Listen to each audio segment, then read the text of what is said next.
Time's up, Admiral. Here it comes.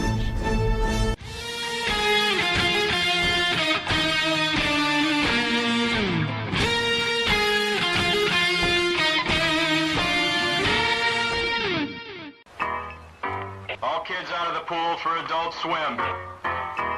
All kids out.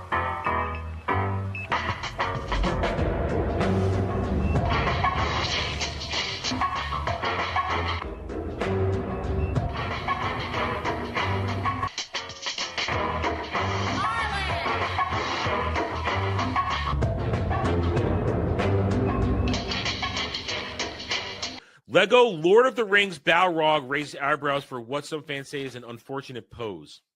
I see it.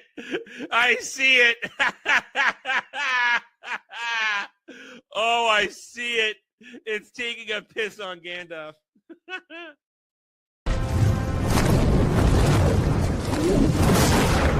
You shall not! And he says to her, listen, you got a fine white girl ass. Before you go, one question. Yes? Where in the galaxy is Sanusi? Show us your tits and I'll tell you. I think I've died and gone straight to honker heaven. Boobs are amazing. Amazing. Hail and howdy, everybody. Welcome to the Daily Dive, the Double D's, where you, the audience, are in control. I only hope that when I say I believe in you, you believe in me, that you'll guide me to someplace good. I know today's gonna be good. I bungled that. I bobbled that. I know today's. Listen, I'm fine. I got enough sleep. I just can't talk. I know today's going to be fine. It's going to be good because it is Warhammer Wednesday. Warhammer Wednesday, which means we're going to talk some Warhammer lore. It's going to be a good time. We'll be educated and we're going to have fun. So I hope you guys are doing well. Please hit that like button if you're already amused by my buffoonery. Because, hey, listen, I do the best I can. I'm but a man trapped in a man's body, doing manly things and saying sometimes retarded things. And I do the best I can. Anyway, it is Wednesday, the middle of the week. We are almost done, and I'm ready. I'm ready for some fun. We're going to have some fun today. So you guys are doing well. Hail and howdy. Can't say hi to anybody except Legatus, who might not even be here anymore. Anyway, I feel like I have a burgeoning idea of a thought concerning some social constructs, but I can't quite grasp. Ever have that feeling where you're thinking about an idea, you're trying to put together a thought, an argument for something, and it's right there grasping it, and you have some idea of what you want to say, but it just kind of keeps slipping through your fingers? Ever have that feeling? I had that feeling this morning. I'm seeing a bunch of things going on, and I feel as though there is something that I really want to comment on. There's an argument I want to make concerning some of the events going on around us, but it's a little different from what I've been saying over the recent events, and I can't quite put my finger on it. So maybe as we go through the day this afternoon, I'll find that little sliver of inspiration. What's the matter? What's the matter? Is YouTube being YouTube again? Is YouTube being YouTube? Because it's YouTubing hard lately. It is. YouTube's YouTubing hard, and I feel it. Anyway, and Tinsley's here. Thank you, Kel, for the $20 on Stream Elements into the fires of battle, onto the anvil of war. We have a video for Warhammer Wednesdays. We are going to be looking into the Salamanders, Kel's favorite chapter. We're going to look at the Salamanders today, courtesy of Arbiter Ian. And that means the rules are still as normal because $20 does get you a video. In addition to $5, gets an Adam rant on something you may have. You want to see me go loco over, or just see me just lose my shit. Not just even rant, but lose my shit because it's so dumb. It's the way it happens. It's fun. $10 gets you the ability to ask a question. Adam, how do you feel about this? Adam, how do you feel about that? We'll have a discussion. Not just a brief blah-de-blah, but a real discussion. We'll go back and forth. exchange ideas, go down rabbit holes together. It's a fun thing to do sometimes. It can be serious or silly. It's fun. And then $10 also rents me for 30 minutes to play a video game. We've experienced that. We'll continue to experience that. Goddamn party animals. Anyway, $50 gets a hot take instant reaction to an article we may come across during the news segment or one you may have found that you want my reaction to. At the same time, $20, as I just said, gets you the ability to make me watch a video whether I want to or not. And $30 gets a chat made me watch this reviews where I review an episode of television or a movie you choose live on this stream. No editing, no nothing. And we did that yesterday with Alien Earth, episode 7. My God, it was terrible. So that's how it works. And hail to Brad. Wormhole Watch is up. Go check it out. When we're done here, go check it out. We had some good discussions. Last week's episode, the end of the season 2 slog of DS9. We're just about there. We got one more week to go before we break through and head towards calm, less storm-riddled waters where the good stuff begins. So go ahead, check that out. It's a fun time. Anyway, engagement. Yes, engagement is good. Hit that like button, fellas. Hit that like button. It shows you care. So because I'm kind of grasping in an idea, I don't quite have a formative thought on yet. I don't have an opening for you guys today. I got nothing to bounce around with you. I got no ideas unless you guys want to throw something my way to kind of spark the mind. I mean, I don't want to talk Jimmy Kimmel. I'm done talking Jimmy Kimmel. We're done. There's no point anymore. I said everything I had to say yesterday. I said everything in conversations that I can think of. I mean, we could just say without watching his retarded clips, because I don't want to watch those. The man is a fake. The man is a liar.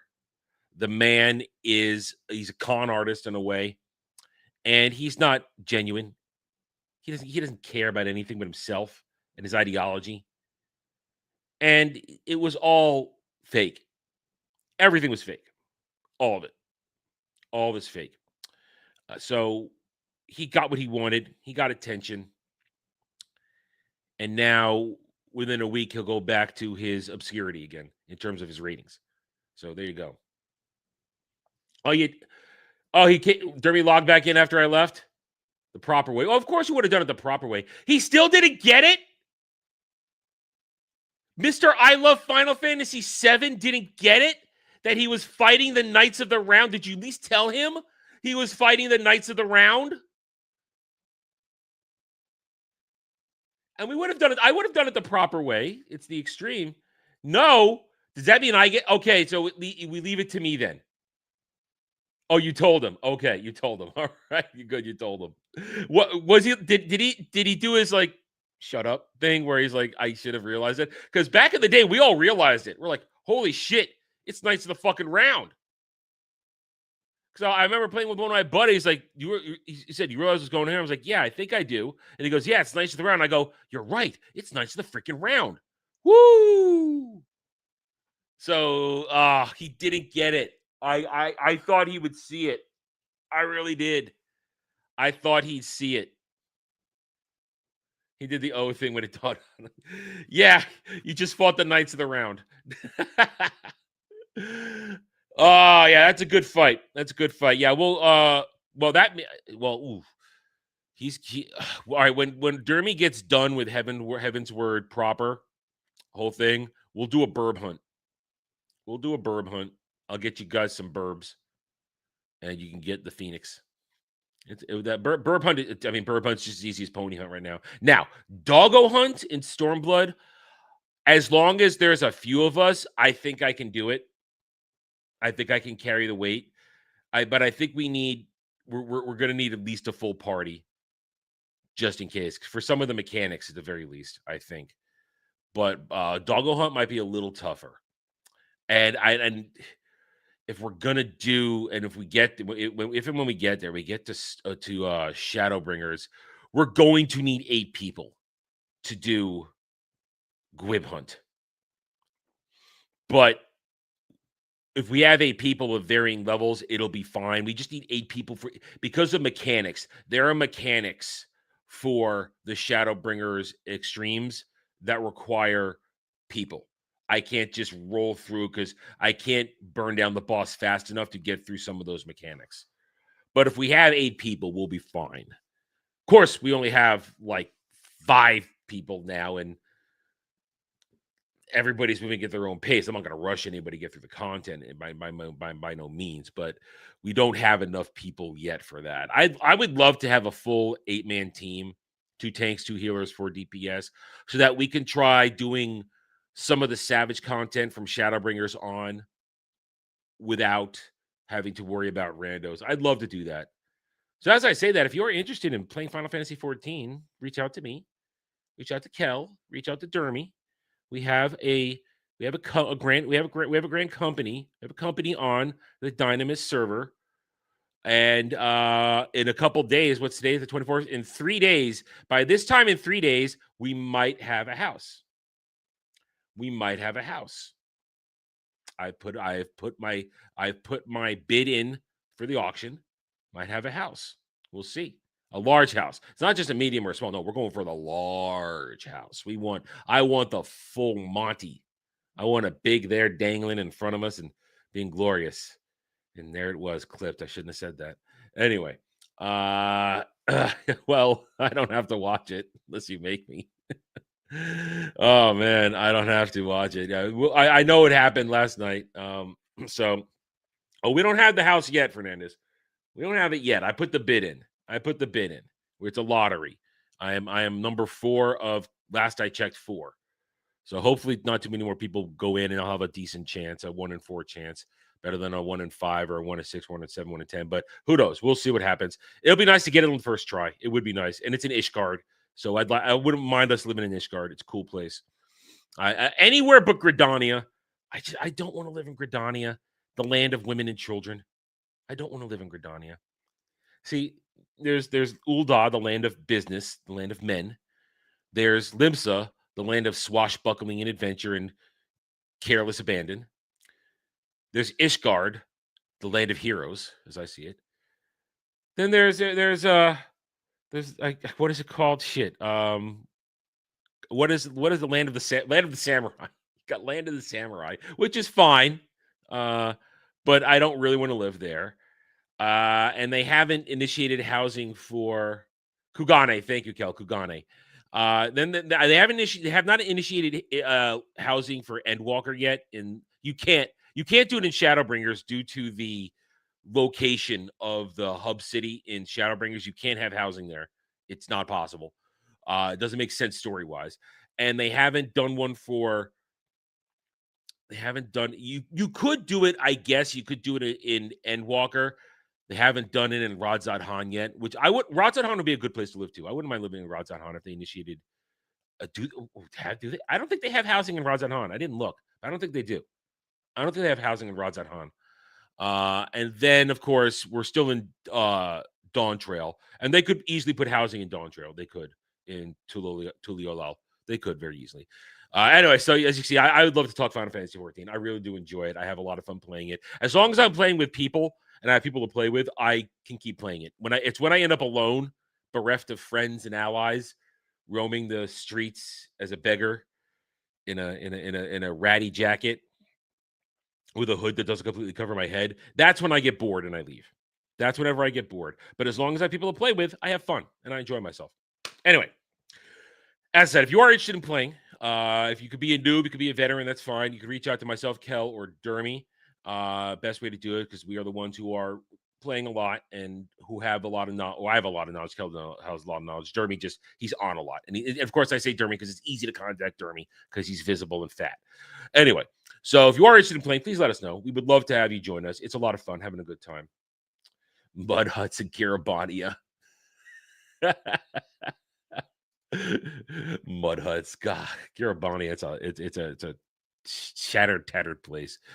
I'm surprised we didn't have any sort of rebuild Kiribania missions like we did in Kugane and Ishgard. I'm surprised they didn't do that. But that's a long time ago already. I don't care about Kiribania, honestly. It's a shithole.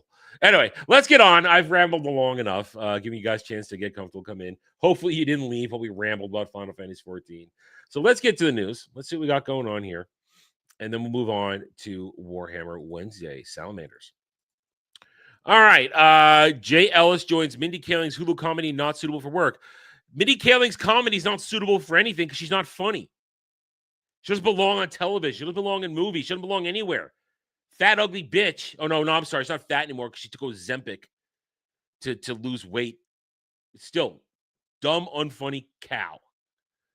Emma Watson opens up about J.K. Rowling rift. I hope I can keep loving people who I don't necessarily share the same opinion with. You agreed with 99% of what... You both agree on 90% of everything. It's one thing you disagree on. I don't agree on everything with the people I hang out with and I call friends, but we're all fine. But you don't agree with one thing, and, I don't know if I hope I can get along. Shut up. There's a reason you don't have a career anymore. I remember yesterday says, I chose not to make movies. No, you chose to stop making movies because nobody went to your movies because you were a one-trick pony as an actress. Jeez. And once you got to a point where all the people stopped simping over you, you know what? You were done. June Squibb to host Oxygen True Crime series Killer Grannies. Okay. General Hospital grieves for Monica after Leslie Charleston's death. Okay, I'm sorry that they lost that person who probably was on that forever because that's how you are on soap operas. You're on forever. Gabby's Dollhouse, the movie review, a candy-colored Toy Story that looks good enough to eat. You say that, and I get PDF file vibes all over that statement. Hollow Road and Vincent Must Die double feature to release AMC theaters this Halloween. Every Summer After series adaptation every year after casts Alicia Cuthbert as Sue Florrick. She's still acting? I haven't heard of her for years. Wow. MLB on Sling. I don't watch baseball. John Mulaney adds hometown Wrigley Field show to Mr. Whatever Tour. Okay. And let's move on. That's going to be nothing. Bad Apples Review. Saoirse Ronan gets 0 for her conduct in a very dark classroom comedy. Never heard of it. MSNBC Sky News strike deal to bring global reporting to U.S. audiences. Good luck with that.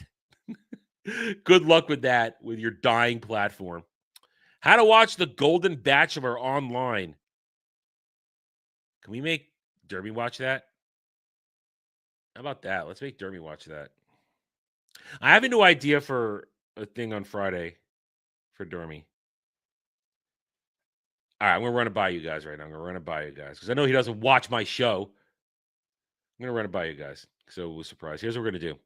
So every $20 this Friday on Ballbusters, every $20, Dermy has to sing a song. He has to sing a song you guys choose. We're going to do karaoke. Now, here's how we get by it. We don't actually hear it. Only he hears it. So we just hear him singing. That's how we're going to get by claiming. He'll hear it on his end. So Dermy has to karaoke legitimate songs. Nothing that's going to be too stupid or nasty. Like nothing filled, no rap filled with gamer words and shit like that. There's no hard R's, something like that. But we'll set up some rules. But how about that? $20 for every $20, Dermy has to do a karaoke without us hearing the music and just him singing. How do you like that? Does that sound like fun? Is that retarded enough for Ballbusters? I think it'll work. I'm okay with it. Laguna Beach reunion special set at Roku channel to celebrate 20th anniversary. I think I remember that. Lady Ray, I don't care about your music. Shut up. I don't care about that. I don't care. Adam Schiff seeks answers. FCC Chairman Brendan Carr on killing threats. Hey, Adam Schiff, why don't you worry about the fact that you're also being investigated? You're being investigated. You have your own problems. You crazy-eyed motherfucker. You piece of shit. The government Kimmel would not, we said it yesterday, Kimmel would not have been back on the air so quickly if the government was involved in suppressing him. Jesus. They just don't fucking get it. I don't know. For $20 a pop.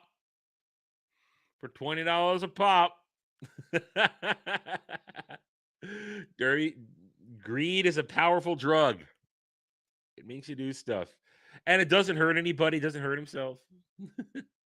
Yeah, of course it'd have to be in English. We're not going to... No point in it being in a foreign language.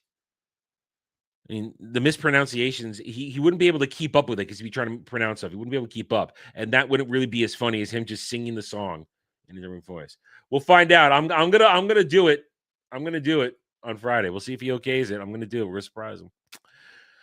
Jesse Williams gets his Olivia Pope on in Prime Video's adequate action drama Hotel Costiera. I don't care. I'm not gonna watch it. Box office. Will Oscar buzz help Leonardo DiCaprio and Paul Tobin? No, it won't. Because that movie's a piece of shit. It's Antifa the movie, and people are done with that shit. Pokemon. Oh, got a Pokemon story on Variety. Pokemon Legends Z-Day preview. More ways to catch, battle, and customize than ever before. Pokemon. I'm not a Pokemon guy anymore. I was a mild Pokemon guy back in the day. Only played Red. Played a little bit of Stadium. Because because that's when I was babysitting a buddy's N64 in my room to keep it away from his girlfriend. And so I only played a little bit, and I stopped. I don't know what generation it was. It was the generation where where one of Ash's companions was doing the essentially performance Pokemon stuff. That's where I tapped out. That's around where I tapped out. I'm pretty sure that's where I tapped out. So maybe it was one after, somewhere around that on the next one where I tapped out. I don't really remember. But so I'm not going to play this, but I know Dermy is. I know a few other guys are going to play it that we hang out with. So they're going to have fun with it. I don't know. So, but have fun. Dermy will stream it. He's probably going to switch to that for a solo play for streaming when it comes out, when he gets his hands on it. Brazil's Samba Q. So I don't care about Brazil. Fuck off. Reed Riley, starring Robin Bose's singer's satirical thriller. I don't care. Wicked for Good final trailer. Dorothy, Tin Man, and Scarecrow debut in part 2 of Ariana Grande and Cynthia Erivo's musical. I don't care about Wicked. I know that it's got it. I know that it is from the musical, massively popular, but I don't care about a story that's rewriting the history of something that existed in a certain way for so long. I don't care. I don't care. I don't need that shit in my life. Denise Parks joins Variety. Oh, stop it. Denise Parks joins Variety Senior International Post. Don't care. You're all assholes. Don't care. Don't care. Anything else here? Theo Vaughn demands Department of Homeland Security remove clip that features him. Keep me out of your banger deportation videos. It's funny. It's free publicity. Just do it. Disney launches collectible MLB trading cards with tops featuring Disney and Pixar characters exclusive. That reeks of desperation to me. Reeks of desperation. Robert De Niro to receive Rome's top honor as part of Alice in the City Festival. Man's a piece of shit, and he's not even that great an actor, if you ask me. Honestly. BBC Studios Bluey at the Cinema. Let's Play Chef sets Italian premiere at Rome Film Festival sidebar. That's Bluey is what kids programming is today. I never watched it. Can't really comment. I just know that that's what's considered kids programming. Kids programming. I can't speak today. Having problems. Demi Moore brings Hollywood glamour to Milan Fashion Week with star-studded premiere of Spike Jonze and Helena Regins Gucci short film. Okay, great. Good on Demi Moore. Don't really care. John Boyega would have kept Han Solo, Luke Skywalker in Star Wars sequel trilogy if he was a producer. I want to give those characters way more. Way to come out a decade later, John Boyega, with the accepted answer that everybody knows. You don't destroy George Lucas Star Wars and push Disney Star Wars. Way to come out with that so far later where it's safe to say it. You're so brave, John Boyega. So brave. I don't care about Untapal drama. Don't care about that. We'll go one more, see if I miss anything important. Tolkien director Dome. I can't pronounce that name. Karaguski falls in Hippo. Adult. What? Oh, that has nothing to do with Tolkien. It's just some guy who directed the Tolkien biography. Okay, I don't care. Don't care. And we were talking about Kimmel and his bullshit. They all keep just pushing the narrative. All right, let's move on. Payday 2 fans react to new DLC Steam subscription services as Starbreeze increases price of DLC bundle from 100 to 150. I've never heard of Payday. I don't know what that is. And there's supposed to be a PlayStation event today. I was hoping it would kind of be now so we could maybe talk about it, but I guess it's later this afternoon. Will there be an Alien Earth Season 2? Here's what creator Noah Hawley has to say. If anything, from what I saw, this show doesn't deserve to even exist in Season 1. It deserves to be nuked from orbit and eliminated. A horrible, horrible show. And it ended last night, according to many, with that it was just terrible. It was just horrible. Jed watched it. I know Fernandez watched it. Terrible, terrible. It's a heist simulator. Wait, is that the one you guys played for a little while, or was that a different one? I'm remembering something. Capcom online program TGS 2025. Everything announced. I know. Well, I know. I mean, I'm beefing up with Monster Hunter Wilds right now because I'm going to join some people offline play, just chilling out. I know there's a crossover for Final Fantasy 14 and Monster Hunter coming. Whatever happens in 14, I'll be there. But I know in Monster Hunter, I'll get a Chocobo as my mount. I'm all there for that. I'm definitely there for a Chocobo mount in Monster Hunter. Hell yeah. Our first look at Street Fighter movies Chun-Li and Ken Masters comes from joke social media posts by Andrew Scholes.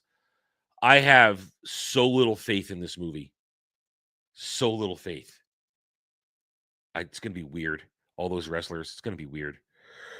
Moving Silent Hill F's signature Fox sounds like a bad idea until you see how gorgeous the game looks without it.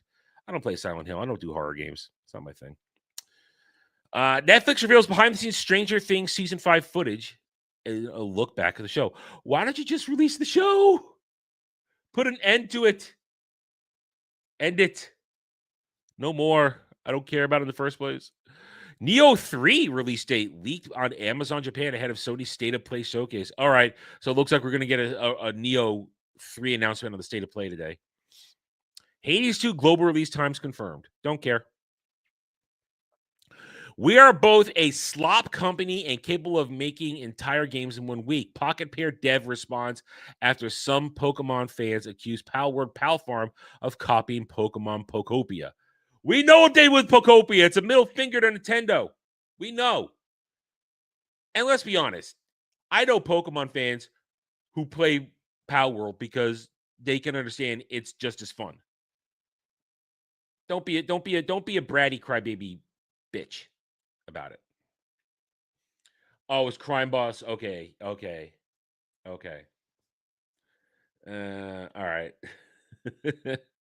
Modern TV series offer Tinder relationships. Classic Star Trek producer says, rather than something you'd pass on to your kids. Oh, I want to see who said that. Let me just see who said that. Hang on 1 second. Let's see who said that. Who said it? I just want to see who said it. Oh, Brandon Braga. Ha! Listen, as we always say, as we Star Trek fans say right now, we didn't know how good we had it with Braga. We despised him back in the day. I would climb mountains to get Braga back in charge right now. I would. Brandon Braga, perhaps we judged you too harshly. I would do horrible things to get Brandon Braga back in charge of Star Trek, just because give me old school Star Trek slop compared to this, compared to what we got now. Yeah. Oh man.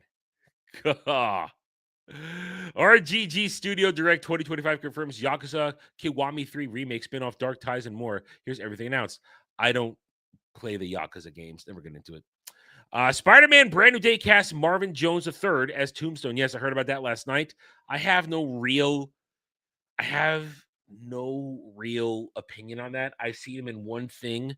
I know he voices Tombstone in some animated stuff. And I know that only time I saw him was when he played a blind gay man in Halo. A blind gay ex-Spartan in Halo. That's the only thing I know him from. So I don't really have much of an opinion, but consider he's played Tombstone, at least voiced him, he has some familiarity, and he's a big dude. So fine, but that doesn't make me want to see Brand New Day still. I still don't care about Brand New Day. I already talked about the Bioga stuff. Mario Kart World update includes welcome improvements for lap-based track fans and anyone hunting P-switches in free roam. Is it safe to say that Mario Kart World, I don't want to say is a failure, but it kind of fell flat? Are we allowed to say that now without getting destroyed by Nintendo drones? Can I say that? It kind of fell flat. That it was not the game to launch your new console with.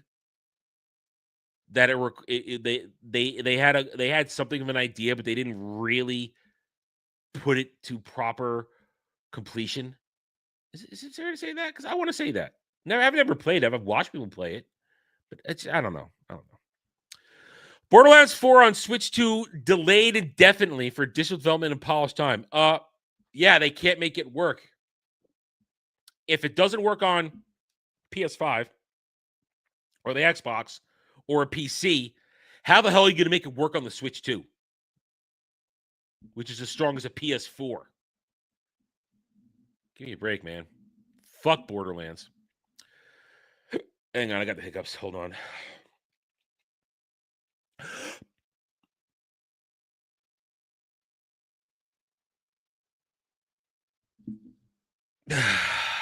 Okay, there we go. It resets it. It resets the breathing. So you don't hiccup anymore. GTA RP gets official support from Rockstar for the form of No Pixel 5 as GTA 6 looms. I guess that means something to some people. Doesn't mean anything to me, but go for it. Good. It didn't fall flat. You play it weekly. Huge player base. All right, Kratos. I'll take your word for it. I'll take your word for it.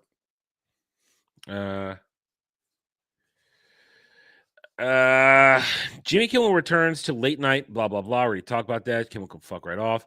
And we talked about that yesterday. Okay, moving on. Park Place, you got anything for us? Roseanne calls out ABC's double standard on Jimmy Kimmel return. I've been erased from history. It is a similar situation. A very similar situation. When she said what she said, she was in no way doing it on her show or at an event connected to ABC or her show. And Obama got her canceled. And a lot of people got her canceled. So, yeah. Kimmel cries, blah, blah, blah. All that kind of stuff. James Gunn finishes Man of Tomorrow draft. Hints Superman Lex versus Brainiac plot. Oh, it's going to be so dumb. Oh, it's going to be so dumb. Sorry. DCU is garbage. It's going to keep being garbage. There's no saving it. It's cooked. That's it. We got nothing else here. All right, so that's the news. I'm sticking to it. Let's see if we got anything else in addition to Warhammer Wednesday. Nope, just Warhammer Wednesday. So without further ado, you guys may consider some stuff. Let's get to Arbiter Ian and the Salamanders. Thank you, Kel, for the $20. So let's bring it up. And I'm going to bring it up with audio because I never make that mistake ever. All right, here we go. And this is a fresh one. This is only 3 weeks old. This is fresh and new. Here we go. Hi, gang. The Salamanders chapter stands as a beacon of unwavering resolve within the Warhammer 40,000 universe, renowned for their mastery of fire and forge, their craftsmanship, and their deep connection to the people of the Imperium whom they protect. Something depressingly rare for the Space Marines of 40K.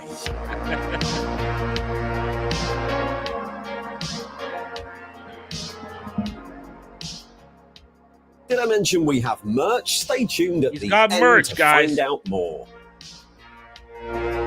The Salamanders are one of the most famed Space Marine chapters of the 41st millennium. Born from the tumultuous volcanic world of Nocturne, the Salamanders are the inheritors of their Primarch Vulcan's fiery legacy, embodying his tenets of self-reliance, personal trial, and stoic defense of the Imperium. Salamanders see themselves as craftsmen, shaping the future through their conflict, their terrifying appearance belying a noble and protective nature, at least for Warhammer 40k. Since their earliest days as one of the original legions of the first founding, they've endured the galaxy's darkest hours, including betrayal during the Horus Heresy, emerging from near extinction as famed champions of humanity. And since then, their blend of close-range firepower, careful and wise strategic guidance, and exceptional craftsmanship ensures that they fall like their preferred hammers on the Emperor's foes, always mindful of the collateral damage they might cause and deeply rooted in the traditions taught by their lost Primarch. Something that many other chapters could do well to emulate. The history of the Salamanders chapter is deeply entwined with the saga of the Great Crusade, the story of the Horus Heresy, and the enduring legacy of their Primarch. The Salamanders began as the 18th Legion of the First Founding, created on Terra by the Emperor of Mankind at the dawn of his stellar empire during the Unification Wars. In fact, they were something of a rarity even then. For reasons unknown, the Emperor separated 3 of his legions from the other 17, a grouping that's often designated the Trefoil. The 6th Legion and the 20th Legion were both known to have separate and particularly specialist missions from the start, but it'd be a long time before the unique reason for the 18th Legion's separation would become known. Even so, the Legion was created later and smaller than many of the others, and fought on Terra in those wars. In the early days, the warriors of the 18th were known for their stoicism and indomitable spirit. When the Great Crusade began and the war left Terra for the darkness of the void, they were instrumental in reclaiming worlds for the nascent Imperium. But though they still numbered many thousands of Astartes, they counted themselves amongst the smaller of the Emperor's legions, and to balance this out, they often engaged in asymmetric warfare, drawing enemies into situations where their numerical disadvantage was negated. Their doctrines favoured a resolute, fight-to-the-bitter-end approach, a trait that cemented their reputation for uncompromising dedication, but could often lead to heavy, costly losses and a certain fatality, a grim sense that they would inevitably continue to do their duty until they all died, something that would eventually be tempered when they rediscovered their Primarch.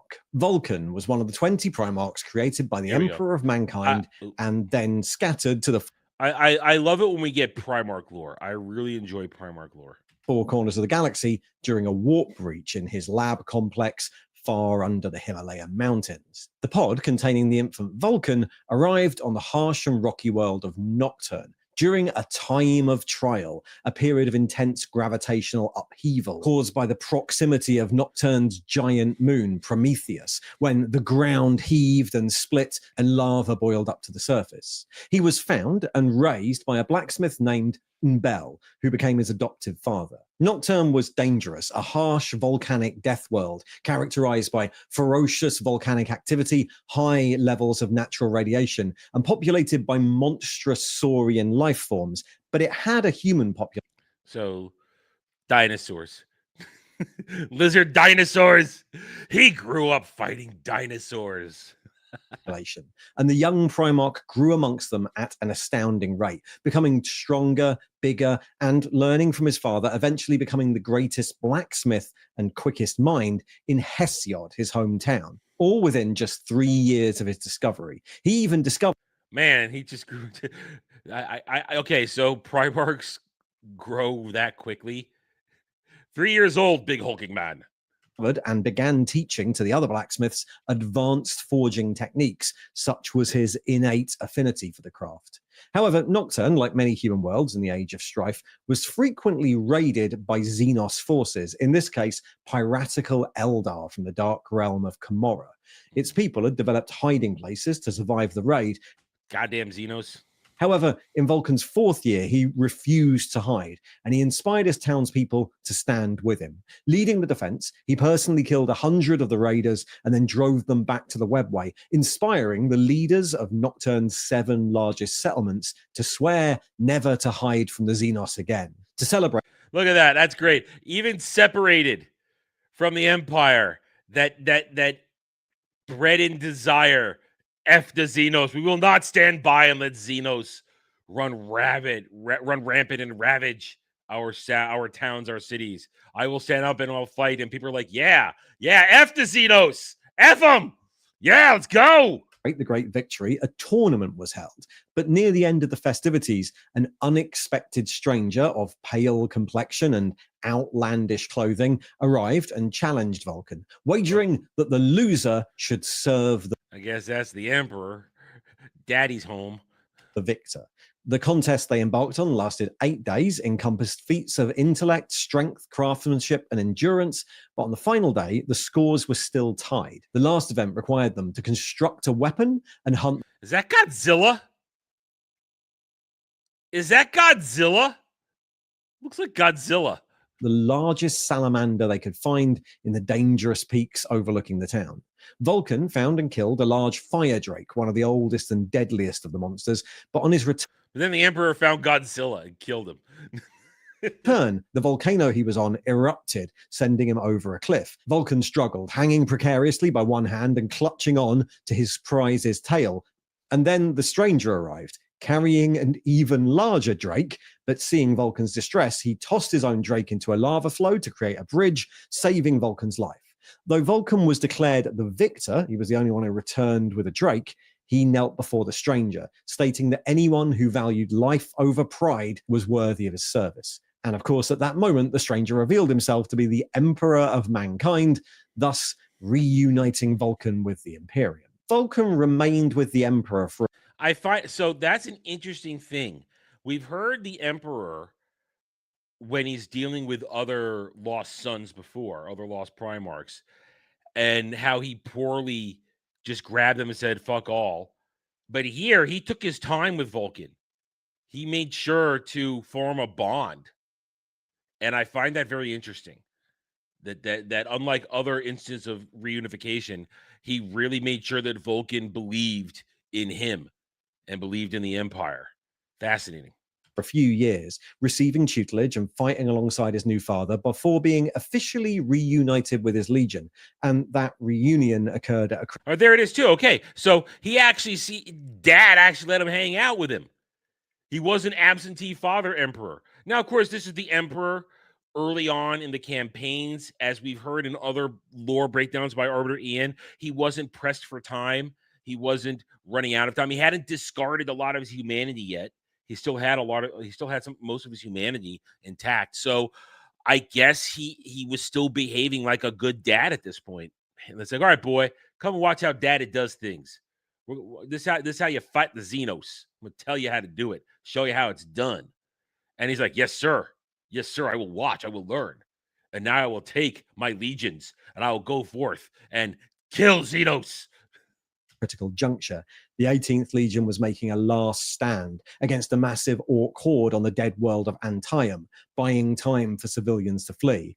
Vulcan arrived with 3,000 newly forged reinforcements from Nocturne, striking the orcs like a hammer to his legion's anvil, breaking and wiping them out. Yeah. At the time, Vulcan was deeply moved by his son's selflessness and their refusal to yield, which had saved countless lives, and he vowed to serve them as much as they served him. Upon their reunion, Vulcan recognized that fatalistic streak in his legion that needed reshaping. He tempered their costly, sometimes rash engagements with a stoicism and patience, building them into a stronger, more formidable force. His adopted homeworld of Nocturne became theirs, and in his honor, the Legion was renamed the Salamanders, adopting the stylized skull of the large beast he felled as their chapter icon. Vulcan himself was renowned as a great hero of the early Imperium, known for his empathy towards average humans, his craftsmanship at the forge, both in function and in artistry, and his technological prowess. He constructed a great many artifacts and unique weapon systems during the Crusade,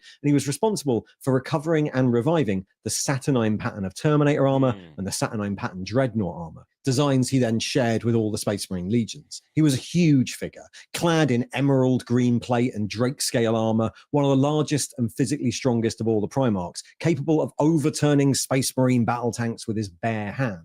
While he was never the most gregarious of the Primarchs, he was considered a great friend by many of his brothers, though it was said that his strength was so great that during sparring he deliberately held back to avoid harming them. The Salamanders fought as important contingents of many expeditionary fleets during the Great Crusade, liberating worlds and fighting alongside other Legiones Astartes and the Imperial Army. Their dedication to the Emperor's vision and their civil treatment of defeated human populations were notable, often putting them at odds with more ruthless legions. This compassionate policy was exemplified during the reconquest of Karaten, where Vulcan clashed with Conrad Kurz of the Night Lords over his brutal tactics, especially after Kurz's legion killed an entire city's inhabitants to sow fear, a confrontation that deeply affected Vulcan in the years to come. And here's a good point to say that if you want to find out more about the Great Crusade exploits of the 18th Legion, I have a video just here that tells you all about that. Oh. The Emperor's vision of a united galaxy was, of course, shattered by the Horus heresy.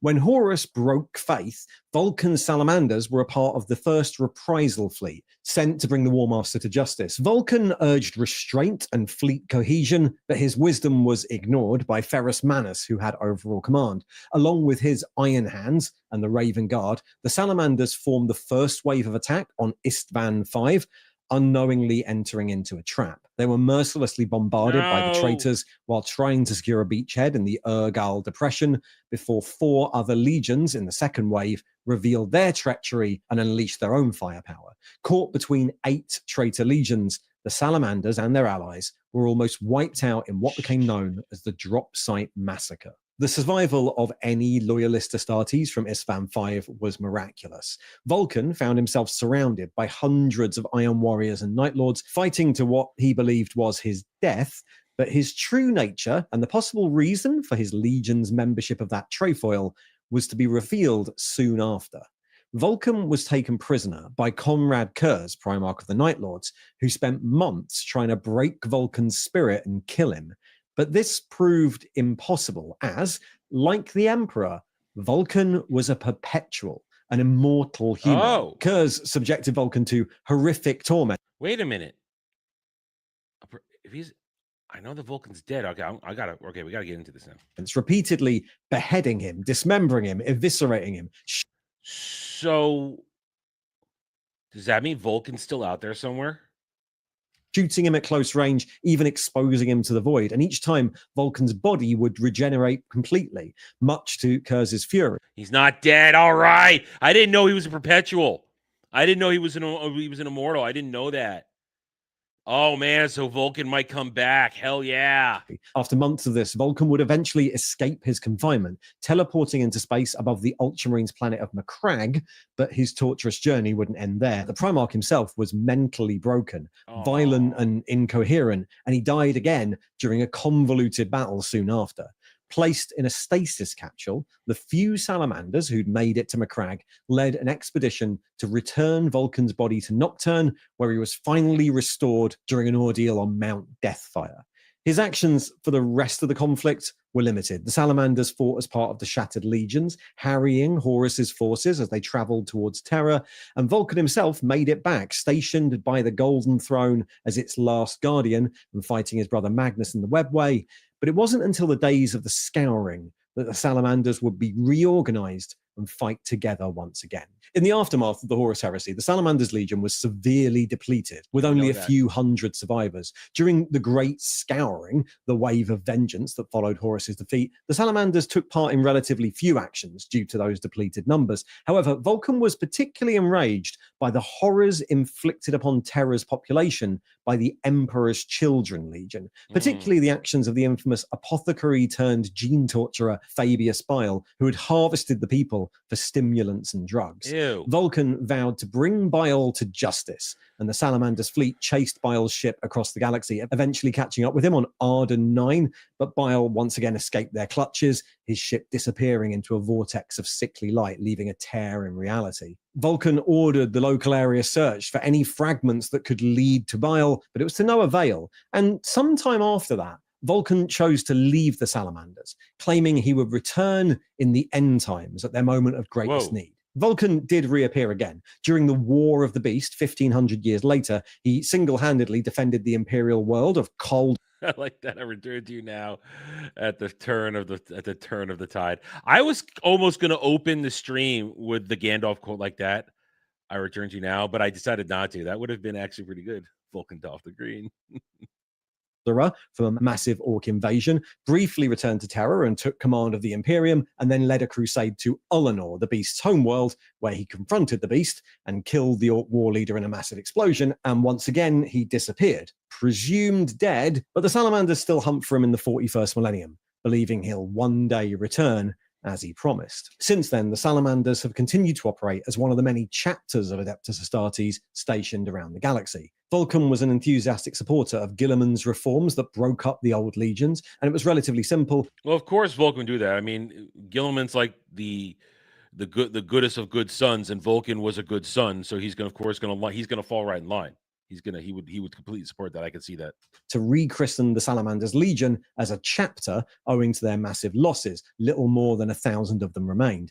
They were the only loyalist legion reformed into a chapter who did not create any successors during the second founding. Those successor chapters have been created from their line in other foundings since then. When the Salamanders describe themselves as Fireborn, it speaks not only to their culture and origins, but also to the profound influence of their volcanic homeworld, Nocturne, which has shaped the chapter over the millennia. Nocturne is a world aflame, a cauldron of fiery tempests strung with millions of interlinked volcanoes. Its surface is rugged and mountainous, as malleable and ever-changing a landscape as could be, scarred by lava channels and bubbling calderas. It's a planet of dark mountains, black sand plains, and sulfurous seas. The planet is in fact so volcanically active that it's said it never experiences true darkness. As it rotates away from its star, volcanic eruptions, molten ejecta, and jets of burning gas illuminate radioactive ash clouds and light up the night sky. Nocturne also exhibits high levels of natural radiation. While the origin of this radiation is unknown, its interaction with the people of the planet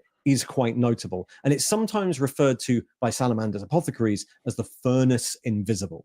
Nocturne is officially classified as a death world, not just for its inimical conditions, but also for the monstrous predators that stalk its flatlands and haunt its depths. Most infamous amongst these are giant reptilian beasts, Nocturne's original salamanders, that claim all the highest ridges. These are the beasts that the chapter took its name from and adopted as its icon. However, despite all that, Nocturne itself presents an even greater test for its inhabitants, the time of trial. This period occurs once every Nocturnian year, which is 15 Terran years, when Nocturne and its massive oversized moon, Prometheus, share a complex and esoteric orbit that brings them so close the gravitic battle threatens to tear Nocturne apart. During this global cataclysm, seismic ruptures tear through the land masses, immense thunderheads boil in the skies, and lightning ravages the plains, creating pools of black glass.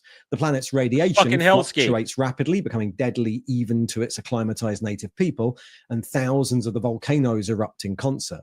The Salamanders view this devastation as a trial for both the planet and themselves, believing their world emerges stronger after each cycle, cooling in the void as Prometheus finally retreats. And despite the devastation, the time of trial brings significant benefits. New veins of ore and minerals are revealed, and the world's meager soils are enriched with nutrients. Many Nocturnians rely on the time of trial for survival. Miners access fresh materials, while metal workers and jewelsmiths craft precious objects from newfound seams. The Adeptus Mechanicus is known to pay handsomely for these rare deposits, making trade contacts with the Salamanders viciously contested by nearby forge worlds. The people of Nocturne are incredibly hardy, accustomed to surviving the high radiation and the monstrous saurian life forms. Their culture and values were instilled in Vulcan during his youth and, in turn, passed down to his legion. And to this day, the Salamanders and their human cohabitants consider themselves two parts of a single people,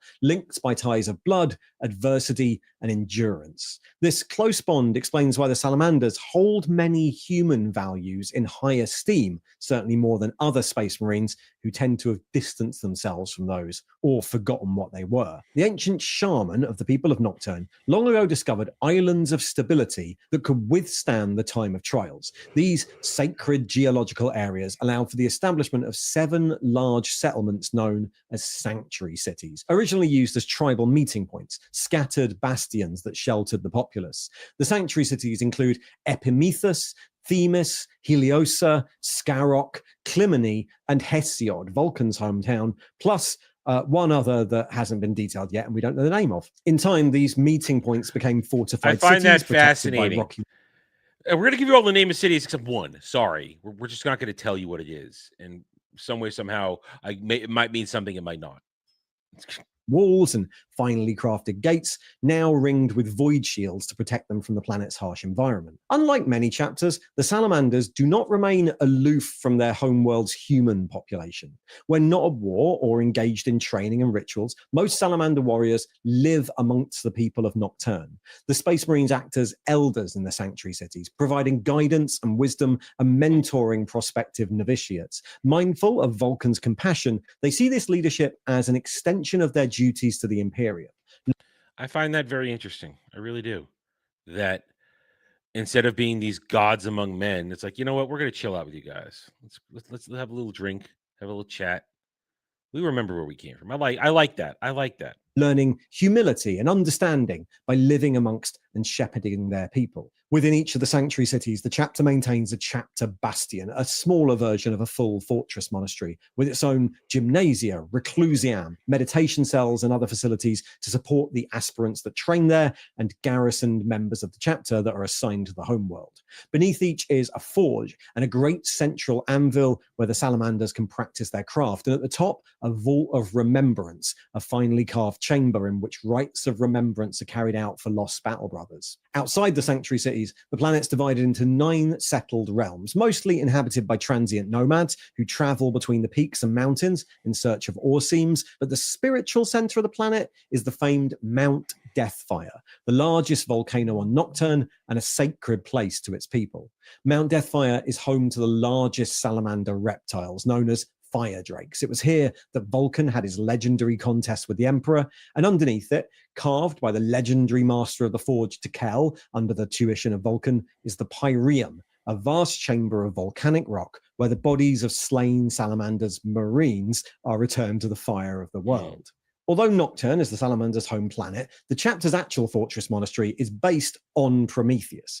Prometheus is denser and far less vulnerable to the time of trial than its malleable parent world, making it an ideal stronghold. It's also airless and void of native inhabitants. Prometheus serves as the home to the Salamander's chapter command and their well-stocked armory, along with extensive bastions, weapon arrays, and astropathic spires. The fortress monastery is a sprawling and impregnable edifice. Below ground, miles of hallways and sconce-lit chambers echo with the steps of ceramite boots, where chapter serfs and bondsmen, uniquely adapted native Nocturnians, endure the artificially high temperatures within. Many private cells and forbidden courts within the monastery are reserved solely for the Marines, serving as places of meditation or private ceremony, barely lit by the ruddy glow of braziers with oppressively hot atmospheres. Orbital docks and repair stations surround the monastery, harboring the chapter's fleet of strike cruisers and battle barges. The jewels of this are 2 legendary artifacts created by Vulcan himself: the forge ship, Chalice of Fire, and the defense laser known as the Eye of Vulcan. The Chalice of Fire is a massive manufacturing vessel that produces many of the Salamander's unique pieces of technology, viewed with envy and acquisitive I always like the idea of the portable factory. I always dig that.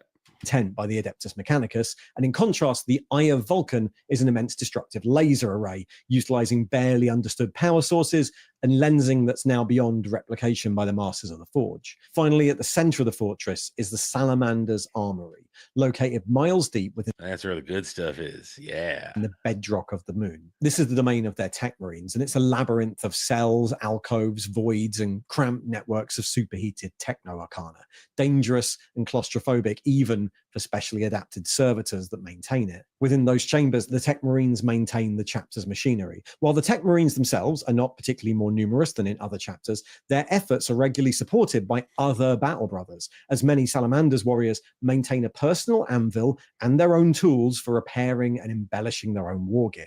This allows the tech marines to focus on larger war machines and the creation of advanced technological artifacts. Their armory is commanded by a triumvirate of masters of the forge who direct the issuing of vehicles and artillery to all the different strike forces. I find that interesting because when we learned about the Adeptus Mechanicus, they are very against advancement, but it seems here like the Salamanders are like, fuck you, we're going to advance. We're going to make new and better shit. You can't stop us. That's a definite contrast or conflict to what the Adeptus Mechanicus try to do. The collective body of belief and wisdom by which the salamanders live is known as the Promethean cult, set down by Vulcan around the time of the Horus heresy. The Promethean cult's teachings are preserved in various forms, including allegorical stories of the Emperor and Vulcan, tales of the Primarch's deeds, and ancient wisdom set down by chapter luminaries, and it emphasizes self-reliance, loyalty, duty, patience, self-discipline, and above all, endurance. Central to this cult is the symbolic role of fire, viewed as both a creator and a destroyer. Fire is seen as a means of purification and renewal, a belief passed down from Vulcan himself.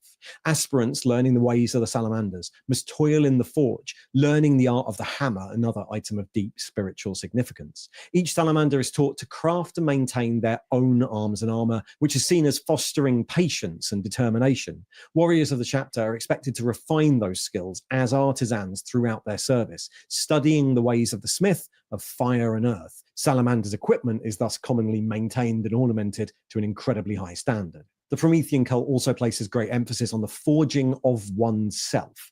Implacable determination and endurance are paramount virtues. The chapter's chaplains teach that no objective worth obtaining is easily taken, and that hardship and adversity are inevitable ingredients in a warrior's life. Standing one's ground no matter the odds, advancing into the fiercest engagements, and weathering the tempest are held up as virtues that all salamanders should embody. Trials of mind and of body are frequent and recurring themes in Nocturnian culture, and that includes ritualistic practices like branding, scarring, and trials by fire, which further enhance their renowned resistance to heat. Amongst the sacred objects and writings of the Promethean cult, few are as important as the Tome of Fire.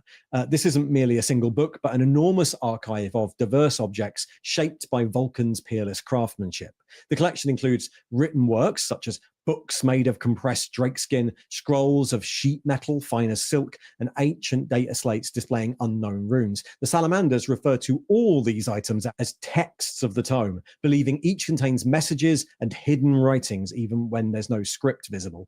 The chapter's Forge Father is entrusted with the responsibility of those items. His primary task is to search within the tome for clues regarding the location of the 9 artifacts of Vulcan, 4 of which still remain lost.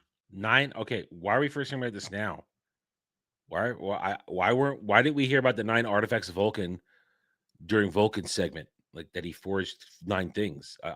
I want to know more about that. Across the galaxy. 2 of them, the Eye of Vulcan and the Chalice of Fire. Okay, so we have her. Okay. Fence laser and forge ship that are stationed at the monastery on Prometheus. The Spear of Vulcan, the Gauntlet of the Forge, and Kazari's Mantle, a drake scale cloak, are all items that have been found and are currently carried by the Forge Father as he goes on his quest. And the Engine of Woes, the Obsidian Chariot, the Unbound Flame, and the Song of Entropy are all as yet undiscovered, waiting to be found by a future Forge Father. How did they get lost? I mean, if Vulcan made them and he's all about sharing stuff, how did they get lost? Did he do this shit where he's out there wandering the galaxy, not talking to anybody, and like, hey guys, I made something. Good luck finding it. I mean, is that how it happened? How did they get lost? Succeeding Forge Father examines these texts anew, seeking patterns in new arrangements or from untried angles, knowing that Vulcan had the power to craft objects that would react only in specific places or at certain junctures. Thus, an object on an undisturbed shelf might activate and reveal its secrets only when the correct alignment occurs. The chapter believes that when all 9 artifacts are gathered together, Vulcan will return. Okay. It's the summoning ritual they need to get Vulcan. Okay, I can buy into them believing that. First founding chapter, the Salamander's gene seed originated from one of the original 20 lines created by the Emperor. However, the unique environmental conditions of Nocturne have a profound and specific interaction with this genetic heritage. The erratic gravitational and radioactive forces of Nocturne are thought to have subtly reshaped the Legion's gene seed in strange ways. This interaction. You think that, Kel? You think he did it as just more strengthening of the soul and the mind and stuff like that? I could, considering what we know here, I can see that. manifests most visibly in the salamander's physical characteristics. The warriors of the chapter are exceptionally large, physically imposing, and powerfully built, often seen as a direct inheritance from Vulcan. Their skin is charcoal black, and their eyes are a strikingly similar shade except for the centers, which are red and glow like lit coals. This menacing appearance can be unsettling even to hardened warriors, but despite facing the occasional denunciation due to their obvious mutation, the salamanders have never shied away from their heritage or hidden their features, seeing them as a reflection of the physical attributes of noble Vulcan. And while this demonic appearance, ebon skin and glowing red eyes, often stands in stark contrast to their demeanor, Sounds like these are the chiss of Warhammer.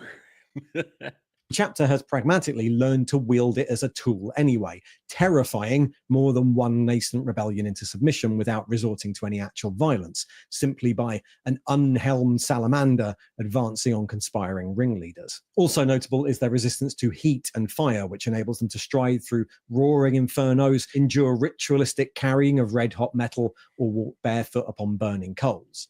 A more subtle, yet crucial inheritance from Vulcan's genetic legacy is the salamander's visual sensitivity to infrared emissions, which they call fire sight.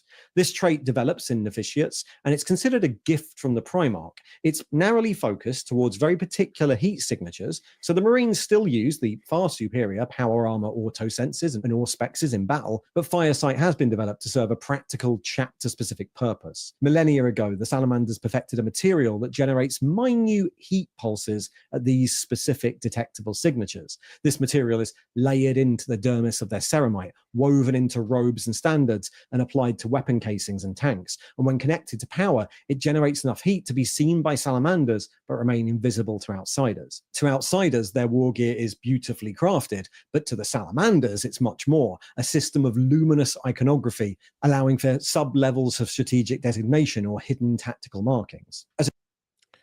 That's an interesting point, Kel. And I can't find a fault in that line of thinking when you think about it, because we saw that Vulcan is one of the few that the Emperor took under his wing and said, I'm going to show you the way, boy. And I wouldn't be surprised if Vulcan has a lot of knowledge of what the grand plan is. I feel like there's some evidence there for that. That's a very good point. I can't disagree with that. The chapter, the salamanders are renowned for their careful, considered approach to warfare, and once they're committed to a cause, their wisdom and determination are unwavering. They're characterized as neither quick to anger nor prone to sow destruction without due judgment. However, once they commit to battle, their wrath becomes unstoppable. Their tactical doctrines heavily emphasize the application of overwhelming close-range firepower. They excel in short-range firefights, where the reek of promethium accompanies the destruction of even the fiercest enemies. Their expertise with flame and melter weapons is unsurpassed and rightly feared through the galaxy, and they also make extensive use of thunder hammers, a symbol hammer of the Forge. This allows them to be particularly effective against enemy fortifications and defenses, often reducing the most dug-in adversaries to cinders. As you might expect, the salamanders possess one of the most advanced armories in the Imperium, capable of maintaining the full suite of Astartes war gear, including ancient Space Marine Legion war machines. They maintain a large array of tanks, transports, and dreadnoughts. However, their reliance on solid endurance and dependable infantry often means they field fewer rapid reaction units compared to other chapters, leading to a relatively rarer deployment of fast-moving stuff like bikes and land speeders. The salamanders adhere to many of the organizational tenets of the Codex Astartes, like many Space Marine chapters, but they also retain some unique structures that reflect their legacy as a legion. The salamanders wear green armor, a hue that has varied from deep dark green to jade to bright emerald over the millennia. Their primary chapter icon is the stylized skull of the salamander, and their heraldry frequently features flame, hammer, and drake icons central to their beliefs. In addition to these, Battle Brothers bear brands of honor, and many celebrated heroes wear cloaks and mantlets forged from drake skin. Individual squads often adapt common motifs from chapter lore, from Nocturnian myths, or from the Codex Astartes for their squad markings, commemorating victories, honoring the fallen, or celebrating bonds forged with allies. Broadly, the Salamanders chapter follows the Codex Astartes in squad organization, but their overall structure is a bit different. Unlike most Codex-compliant chapters, they're organized into 7 companies rather than 10. Each of these companies is slightly oversized, comprising 12 squads instead of 10, a design choice to better withstand the additional pressures the chapter often face in war. The 7-company structure is a direct throwback to the original organization of the Salamanders Legion, which Vulcan divided into 7 great houses to honor the ancient tribes of Nocturne. To this day, each of the 7 companies maintains ceremonial ties to a specific sanctuary city and keeps their barracks within that city. Not only does that arrangement foster a direct connection between the chapter and the people, it also cultivates a certain amount of competition amongst the companies, pushing battle Healthy brothers to greater heights of achievement while instilling the humility and understanding that the chapter are known for. The command structure of the Salamanders was formalized after Vulcan's disappearance. The captain of the first company holds the ceremonial honorific of Regent of Prometheus and serves as the chapter master. This title reflects the Salamanders' belief that Vulcan will one day return, and the chapter master is merely a steward until then. Their wider ruling body is called the Pantheon Council, comprised of the 7 company captains and other high-ranking officers. This council directs the chapter, organizes strike forces, and appoints senior leaders like the Forge Father. Although councillors often speak freely, the chapter master is the one to make all final decisions. Though in recent years, due to the Great Rift's disruptions, full council gatherings have become quite rare, leading the current chapter master to a more solitary rule, often with his first company lieutenants assuming broader command. That first company are known as the Fire Drakes, and they embody the chapter's soul and comprise its most experienced and accomplished warriors. They're seen as exemplars of what it means to be a son of Vulcan, not just for their lethality in combat, but also for their profound wisdom, stoic endurance, and deep reserves of strength. The Fire Drakes are a tempered mix of veteran units, but the chapter maintains an unusually large store of tactical dreadnought armor, making Terminator squads very common, wading through firestorms, swinging their immense thunderhammers, like the original Fire Drakes in Vulcan's bodyguard. Unique amongst all the companies, the Fire Drakes do not maintain any barracks on Nocturne, but dwell solely in the fortress monastery on Prometheus, descending to the planet only for important rituals. This position means they play an active role in chapter command, directing training and coordinating security, thus honing their leadership skills. They're highly valued for their tactical advice when they're attached to larger strike forces, and this all prepares them for their future roles as veteran sergeants, officers, or masters of Salamander's warships. The company commander is Chapter Master Tushan, bearing the title Regent of Prometheus. He's responsible for ensuring Vulcan's legacy endures, and the Fire Drakes serve as his honor guard and as his equerries, presenting the chapter at its best to anyone who might visit Prometheus. Also, nominally part of the first company is the Forge Father, currently Vulcan Hestan. Any Forge Father must possess a versatile strategic mind, unassailable determination, and immense resilience to endure a quest that may last their entire life.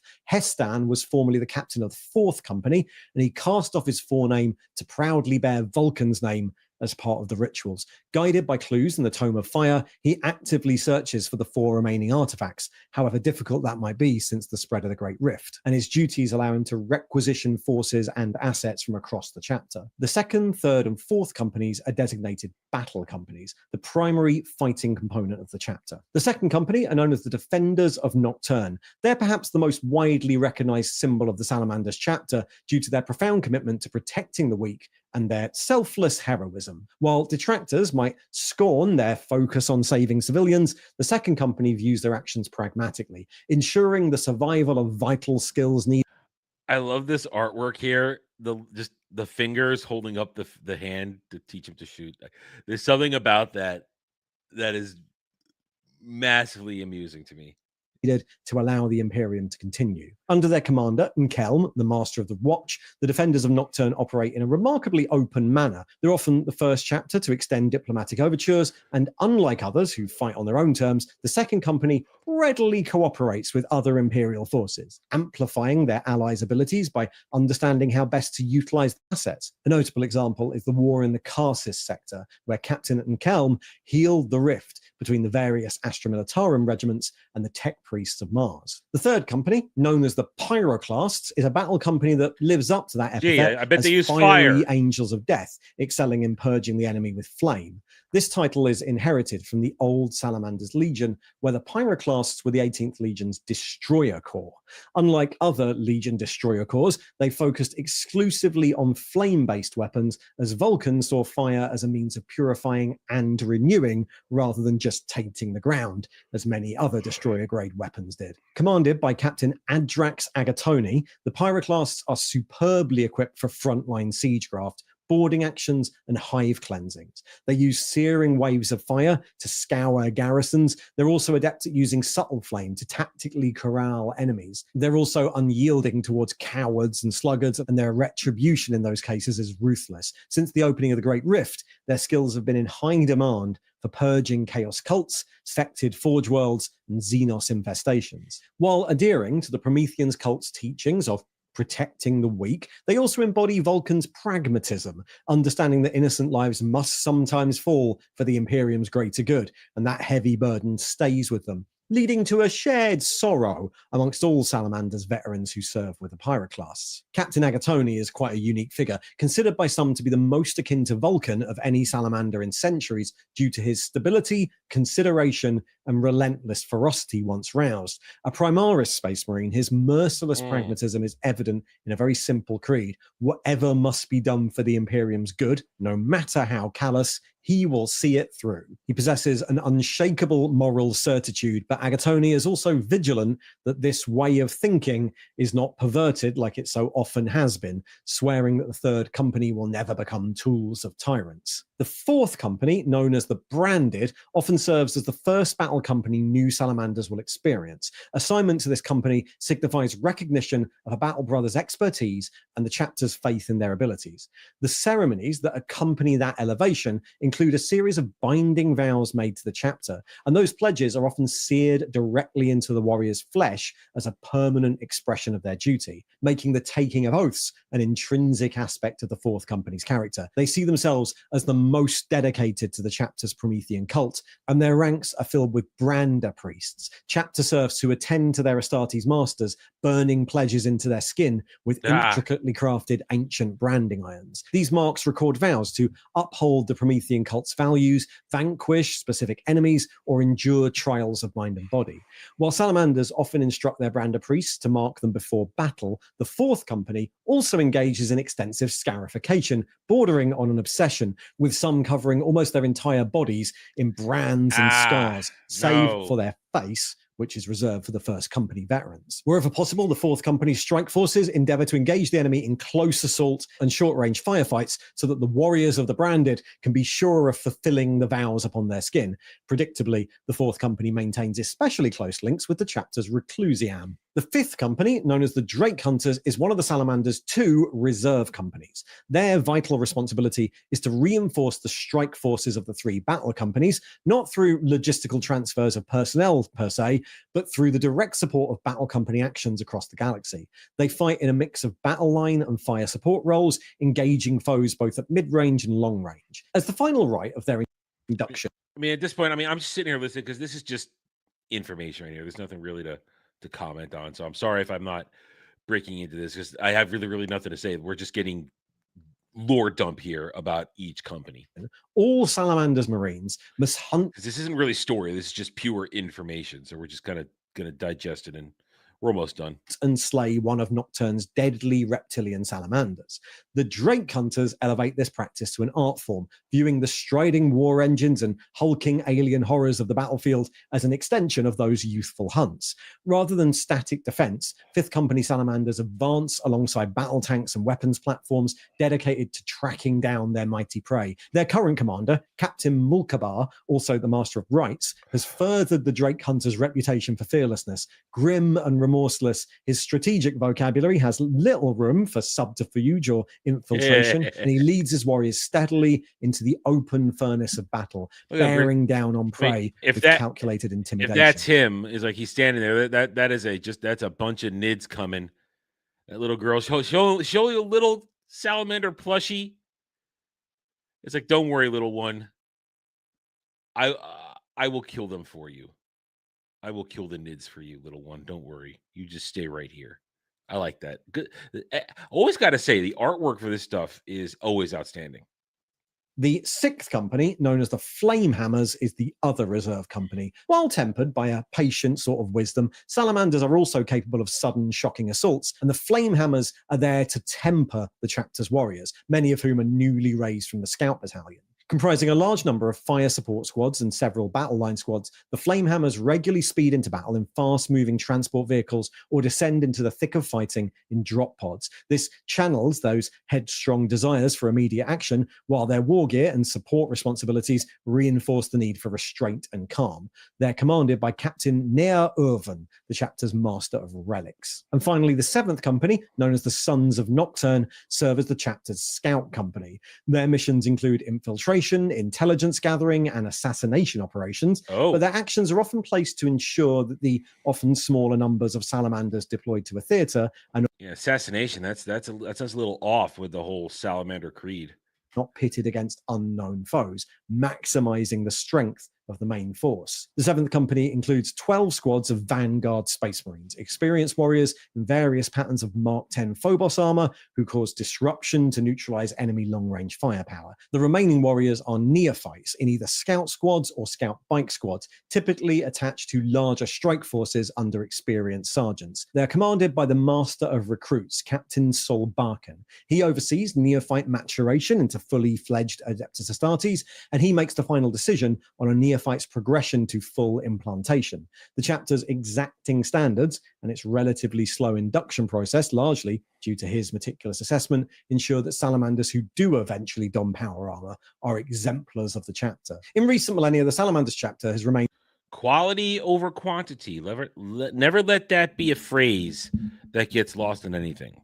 Quality, in my opinion, will always win over quantity. Highly active throughout the Imperium and have engaged in numerous significant conflicts.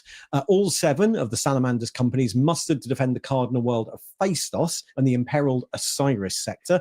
This battle became a mythical event due to its scale and impact. On the planet, Orc waves relentlessly broke against the well-prepared defenses of the Salamanders, and in orbit, the fleet fiercely engaged the Greenskin Space Hulk flotilla with aggressive Terminator boarding actions. A final decisive tactical maneuver involved flooding the course of the main Orc assault on Phaistos with Promethium, which was then set alight as the Salamanders launched their counterattack. The resulting flames were so immense they could be seen from space. The Salamanders also joined several other chapters in the Badab War to halt the depredations of the renegade Astral Claws and their... And we've covered that, I believe. As secessionist allies. Despite being few in number, their contributions to the conflict were considerable. The Salamanders arrived in 906 M41 in the Maelstrom Zone, though they were initially reluctant to deploy, having fought alongside both the Firehawks and the Astral Claws in recent memory. But when it was found that Huron's forces had turned away from the Imperium, they agreed to the... If you're going bad, you gotta be put down. Inquisition's request. Because the Salamanders believe in what Vulcan believed. For the Empire.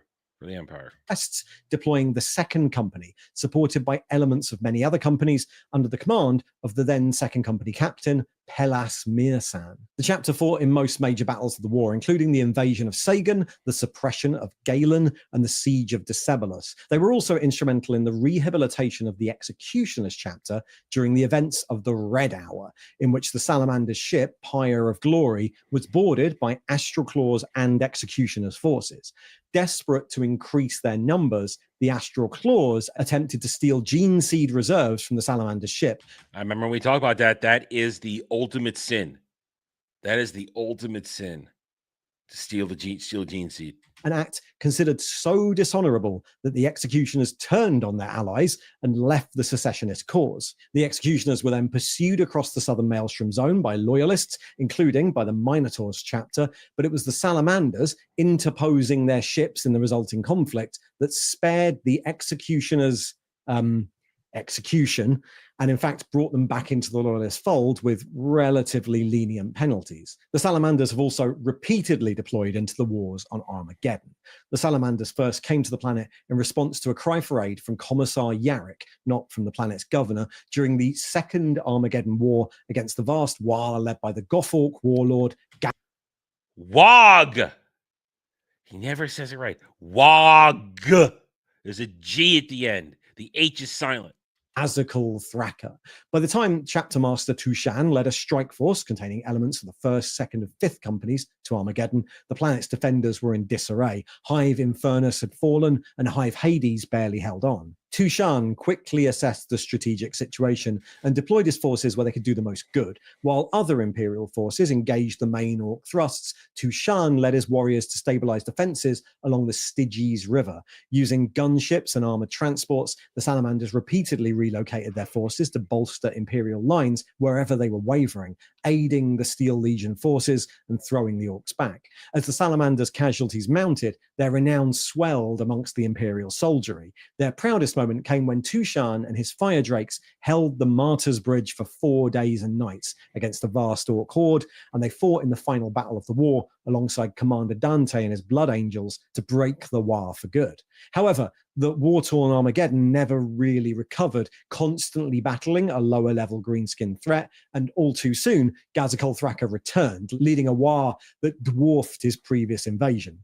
Despite heavy chapter commitments across multiple war zones, Chapter Master Tushan committed a force equal to 3.5 companies. In this third war, the Salamanders purged Orc forces in the equatorial jungles, fought alongside the Black Templars in the defense of Hell's Reach Hive, and Tushan and his warriors boarded the Orc rocks that had landed on the Hemlock River with Terminators and Assault Centurions, reducing them to blazing husks. They also protected refugee camps, escorted relief convoys, and safeguarded Medicae facilities, shielding Armageddon's people from the beast's wrath, while other Imperial forces pursued final victory over Gazikal. And then, since the spread of the rift, various companies of the Salamanders have found themselves attempting to protect humanity across a wider front than ever, often against the demonic forces of chaos. On the vital agri-world of Ibranis, they fought the Death Guard's 4th Plague Company under their Gestalt demon overlord, the Eater of Lives. The Death Guard's ships carried thousands of vials I would like to see some artwork of that when you're talking about it, please. containing the Eater Plague, aiming to infect the Imperium's vast supply chain. The Salamanders made planetfall on Ibranis Primus, targeting the Death Guard that infested Come on, just embrace Papa Nurgle. Just embrace it. No. the mobile feed processing cities. They discovered remnants of Legio Ignis Titans trying to engage the Death Guard in open battle, but the Heretic Astartes had entrenched themselves within the cities, tormenting the Titans with waves of demons. The Salamanders engaged in savage, short-range firefights within the processing cities, but neither side yielded, and the once verdant plains were transformed into black mires by Nurglite plagues and then salamander flames. After 3 grueling months, the Salamanders finally began to gain ground as ash blizzards formed from the infernos they had lit, and little life was left. The Death Guard eventually abandoned the planet through a rent in reality, but after the Death Guard retreated, Salamander scouts discovered more vials of the plague on shipments leaving the system, and realizing the enormity of the threat, they dedicated themselves to purging the rest of the taint. They fought the Death Guard again, a war Salask, targeting key Chaos Cult strongholds and reducing their coordination so that the local PDF and RBTs could finally engage them and stop the spread. And on Lagos, they responded to astropathic distress calls in force, battling the bloodthirster Khazul and his Cornate legions in dozens of simultaneous engagements across the system. Though the Salamanders suffered serious losses, the Battle Brothers continued to fight methodically from hive to hive, planet to planet, systematically burning Khorne's minions away, and finally confronted the Bloodthirster, where Tushan, his fire drakes, and his remaining librarians smoked the creature's form and cast its spirit back to Khorne. Despite this history of I love it. sacrifice, the Salamanders chapter stands as strong as ever in the 41st millennium. They eagerly receive the knowledge and equipment required to manufacture Primaris Space Marines, finally increasing their ability to manufacture new warriors. There we go.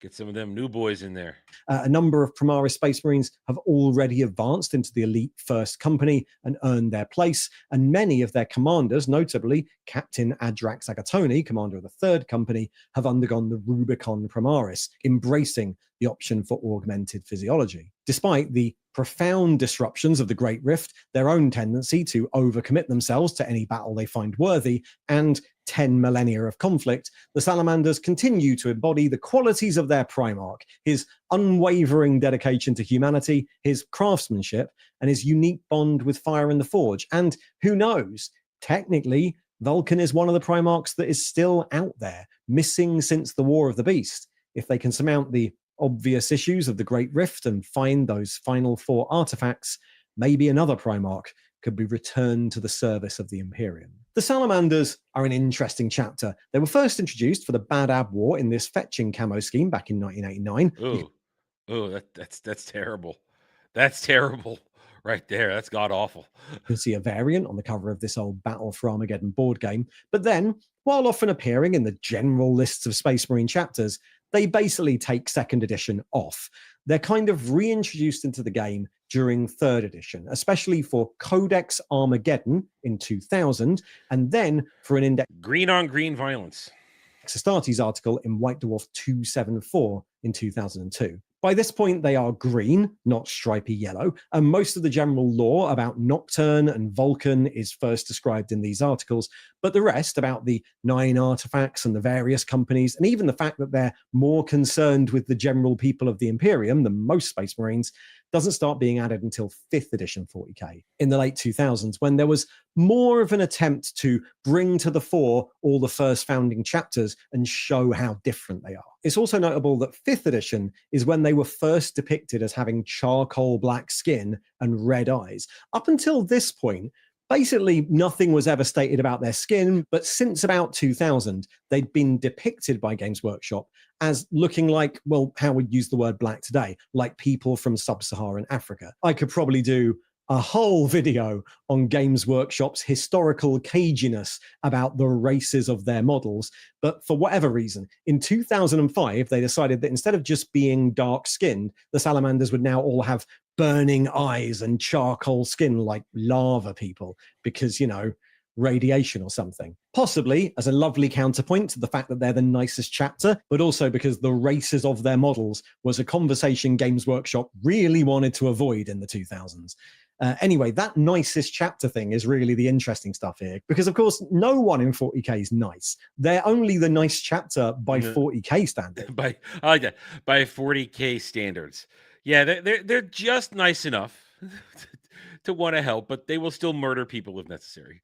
The Salamanders are still more than happy to exterminate whole populations by burning them to death if they think it's necessary. They're still Space Marines. It's just very Warhammer to make the chapter, who are apparently the most compassionate, specialize in the use of war crime weapons. And that's a good way to put it. Burn them with fire! Anyway, that's the Salamanders for you, burning their way through the rebellious masses of the 41st millennium and somehow coming out of it as the good guys. Thanks for watching. I can see, Kel, why this is such an appealing chapter. There's a lot. I would... Ow! Hit my elbow. I can understand why they're so appealing. There's a lot of cool stuff about them. And Vulcan is a very likable Primarch. I like his deal. And I wouldn't be surprised if your theory about him understanding what the Emperor has planned is part of his reason for backing off. I look forward to the day when he returns and the story surrounding that. That will be cool. That will be very cool. God, that's good lore, man. Excellent lore. All right, thank you, Kel. That was a good Warhammer Wednesday. We learned about the Salamanders and Vulcan. I like learning about Primarchs. Primarchs fascinate me. They really do. I love when we learn about Primarchs. All right, let's see. We got anything else on the day? No, we do not. You guys seem to be satisfied with the end of this Warhammer Wednesday. So we're going to wrap it up right here, right now. Being Warhammer Wednesday and all that, I'm pretty sure that there's going to be some Space Marine 2 tonight. Pretty sure. I haven't been told otherwise. Yes, show compassion by just killing everything with fire. Flamer template says why Kel likes to burn things. But I like the lore. Anyway, so yeah, I'm sure there's going to be some Space Marine 2 tonight as I continue to be the one who doesn't play all the time while Cash and Alf play all the time, and I simply wait every week patiently until we play, and I get a little bit, I advance a little bit every time. I essentially get dragged through the nightmare all the time. Let's see, anything else? Tomorrow is Thursday. I have no plans. Friday, I have no plans. We're gonna see where the rest of the week takes us. I don't really have anything planned. Expect my clipped out version of the Chat Maybe Watch Us reviews for Alien Earth Episode 7 review. That'll be probably clipped out and put it out some point today as well. And either way, guys, let's just keep going with the week. Have a good time and relax, hang out. All right. So thank you, everybody, for being here as always. I appreciate your support. Your support makes the channel go. And we will be back tomorrow. Same Adam time, same Adam channel. So until then, guys, take it easy.